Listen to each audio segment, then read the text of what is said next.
Seeing Amazon sales coming in and watching your revenue numbers grow can be super exciting. But as a business owner, at the end of the day, the most important thing to you is profit. And if the profit's not adding up, I know it can be super frustrating. Trust me, I've been there. The good news is that there are loads of different ways and strategies that you can actually use to increase your profit margins on Amazon. You're not just stuck where you are. So what I'm going to do in this video is I'm going to teach you the proven strategies that I've used in my business and I teach all of my students to help increase their profit margins. So without further ado, let's get straight into it. So to have a high net profit margin after PPC spend as an Amazon seller, which is obviously the goal for all of us, you need to make sure that your profit margins before PPC spend are as high as possible and your tacos is as low as possible. Remember, you don't want it to be too low. Again, I'll talk about that towards the end of the video. So let me show you how to do both those things. So firstly, let's talk about profit margins before PPC spend. So really, you should be aiming for a profit margin before PPC spend of 35% plus. 30% as a bare minimum, ideally closer to that 40% mark. So if your profit margins before PPC spend at the moment are below that kind of point, you really need to work on them. And there's really three great ways that you can do this. So the first thing you can do is try to reduce your product costs. So what we call your landed cost of goods sold. And your landed cost of goods sold includes obviously the cost of the product and then also the shipping, because it's the landed cost of goods sold to have it here in the UK. So you can try and reduce the cost of the actual product itself by resourcing the product, or you can try and reduce the cost of the shipping, or ideally both. So in terms of actually trying to reduce the cost of the actual product, that may not be something that you think that you can do. But what you'll find is that if you try to resource the product, so if you reach out to lots of different manufacturers and you say, look, this is the quality of the product we have at the moment. You can send them a sample of the product and say, look, we need to get this under a certain cost. A lot of the time, what you'll find is that you can actually do it just with a bit of work. Now, what you can also do to try and save yourself some time is you can work with a sourcing company. So there's an awesome sourcing company called Jing Sourcing, who I've used many times. And what you can actually do is just that. You can actually send them a sample of your product, tell them the cost that you're getting the product for at the moment, and see if they can actually source the product at a cheaper cost for the same quality product. Now, the great thing about doing this with a sourcing company is that it costs you nothing and it takes very little time because they do all the work for you.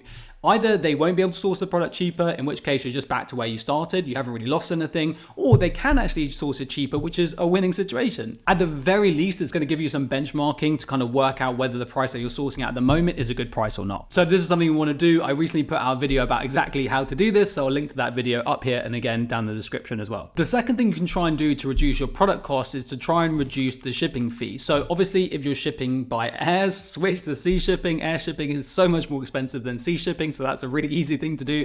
If you're shipping by sea at the moment and you're working with a good freight forwarder and you don't think that you can get the cost any lower, one other thing that you can do is to try and change the shape of your packaging. Now, when you're working on your packaging shape, sometimes we have quite a lot of loose air. And obviously when you're shipping, you're paying normally by volume. So when you have air inside your product packaging, you're basically paying to ship air. So if you can think of a way to try and change your packaging shape, to try and reduce the amount of air in the product, to try and make it as compact as possible, that's going to really help bring down your shipping costs. This can also be really helpful for reducing your Amazon fulfillment fees, and we'll talk about that in just a sec. Now, once you've done everything you can to reduce your landed cost of goods sold, the next thing that you want to do is to try and reduce your Amazon fees. Now, you may think that this isn't possible, but there's actually some great techniques that you can use to try and reduce these fees. So the first fee that you can try and reduce is your Amazon referral fee. So when you're selling on Amazon, you will basically be asked to choose a category when you're actually creating your listing. We call this a category node. So a category and then a subcategory. Now, what will then happen is once you start selling, Amazon may move you into a different category. And what a lot of people don't understand is that actually different categories on Amazon have different referral fees. So some categories are as high as 15% and then some are much lower. So let me show you what this looks like. So if you come onto the Amazon pricing page, and guys, I'll put a link to this in the description. You can see all of Amazon fees here. This is super helpful. If we click on referral fee here, it will take us down to the Amazon referral fees. And what you can see is there are different percentages for different categories. So for instance, baby product has a 15% 15% referral fee for any products over £10. However, it's only an 8% referral fee for products under £10. So that's another thing. There's different referral fees for different pricing in some categories, and also different referral fees for different categories. So for instance, let's scroll a little bit down. You can see that commercial electric and energy supplies are only 12%, computers are only 7%, consumer electronics are only 7%.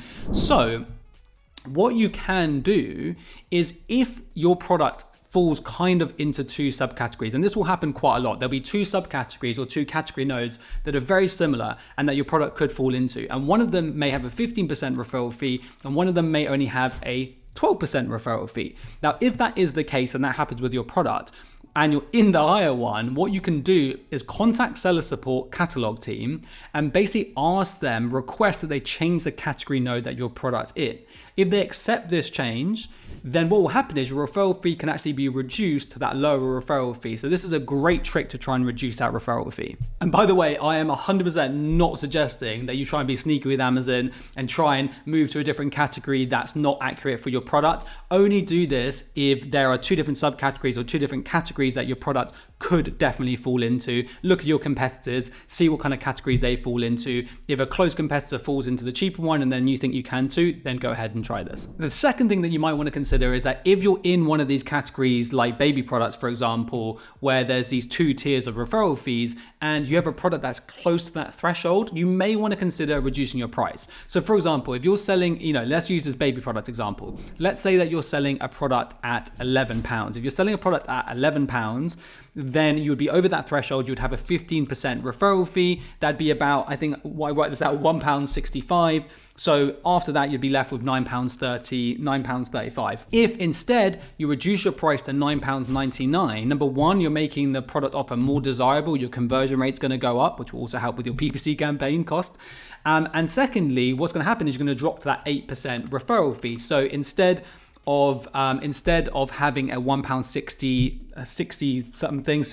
referral fee, you're going to have around a 80p referral fee. So you'll be left with £9.20. So it's only about 15 pence difference, even though you're selling at that lower price, and it's actually going to also help with your conversion rate. The next Amazon fee you want to try and reduce is your Amazon fulfillment fee. And talking about pricing, a way that you can actually try and do this is again through pricing. So Amazon recently introduced something called their low price fulfillment by Amazon fee, or low price FBA fee. It was only introduced in October, so it's still a lot of people don't know about this. But basically, if you read here, what the low price FBA fees are reduced fulfillment fees for products that are small and lightweight that sell under £10. So if you look here, you can see this. You might want to screenshot this, or like I said, I'll also put the links to this in the description. But here are basically the size and weight requirements. So anything over these sizes and weights can't actually be in this program. But if you have a product that falls into one of these size and weight categories, then if your product's under £10, you actually have really reduced fulfillment fees. So if again you're on that threshold, maybe you're selling a product for £11 or something like that,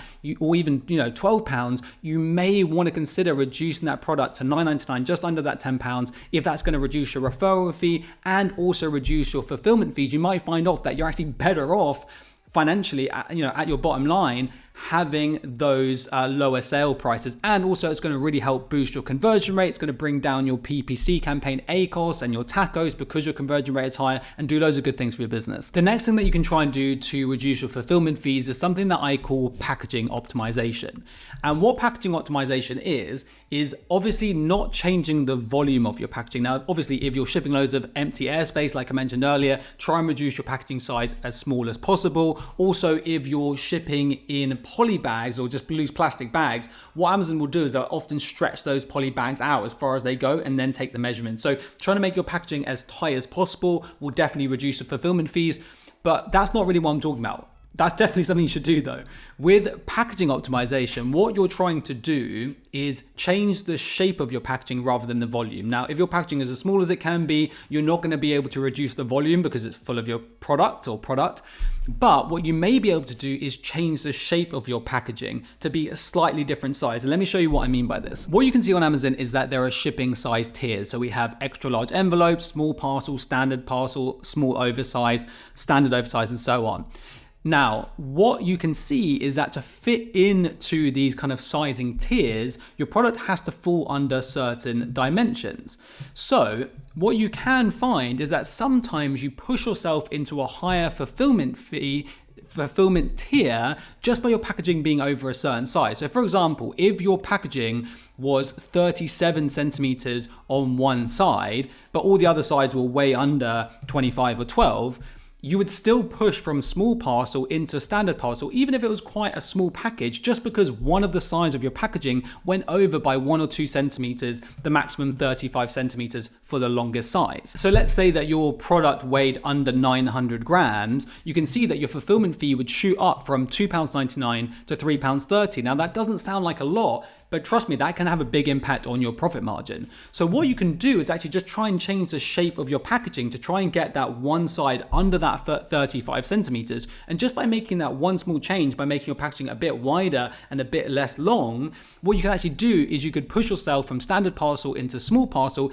even if your product's the same volume, the same weight, and actually reduce your fulfillment fees by about 30p in this example. The third and final Amazon fee that you can try and reduce is your Amazon storage fees. Now, really the best way to do this is to try and have a leaner model. So try and hold less stock on Amazon. So either you can place larger orders with your manufacturer and order less regularly, but that means you've always got more stock held at Amazon, or you can have a leaner model where you place more regular orders of smaller amounts so that you always have more stock basically on boats on the way to Amazon and less stock held at Amazon at any one point. If you have less stock held on Amazon and more stock on boats, which is basically essentially free storage, then you're going to be paying lower storage fees. But obviously you've just got to be really careful that you don't go out of stock. There's more risk of going out of stock when you have a leaner model like that. The third and final way that you can try to increase your profit margins before PPC spend is to try and increase your sale price slightly. Now, of course, this is something that people are very worried about. Price is really important. You need to keep your price low to be competitive, but there are some ways that you may be able to increase your price slightly. So the first way is to try and make your offer more desirable through basically adding a bundle. So if you can add a really low cost bundle, maybe a physical product that your manufacturer can include with your main product, that may make your offer seem more desirable. So you may be able to charge slightly more, 50p or £1 more. Or alternatively, what you can actually do is include a digital bundle. This only costs you once to actually create that product, that digital bundle, and then it's actually free moving forward for you to supply that to your customers. And something like a digital bundle can be really helpful for allowing you just to charge that a little bit more for your product, stand out from your competitors. And if you're thinking about what these kind of digital bundles can be, it's just basically any kind of digital guide. So let's say that you're selling a blender, you could sell a 10 or 100 smoothie recipe digital PDF or something like that. The second way that you can possibly increase your selling price is just through improving the quality of your product listing to make your product seem more premium and therefore get away with charging a slightly higher selling price. So you can increase the quality of your product images, you can add A+ content, you can add a really high quality product video, and therefore make your product look more premium, and therefore you may be able to charge a slightly higher selling price. So those are the first things that you want to work on to try and get your profit margin before PPC spend as high as possible. Now, even if your tacos stayed the same and didn't reduce, just by making those changes, your net profit margins after PPC spend are going to increase. But if you want to go a step further and you want your margins to be as high as possible, you also want to try and reduce your tacos. So what is a good target tacos? Well, it varies product to product, but somewhere between 10 and 15% is a good target. Now, I know what you might be thinking. Surely, Luca, surely we want our tacos, our ad spend to be as low as possible, because the lower our ad spend, the higher our net margins are. And the answer to that is no. And let me explain why. And I touched on this earlier in the video, but yeah, let me explain why. You've got to remember that the goal of your PPC campaigns mainly is to drive high organic ranking. So to gain organic ranking and maintain organic ranking by driving sales velocity on all of your target keywords.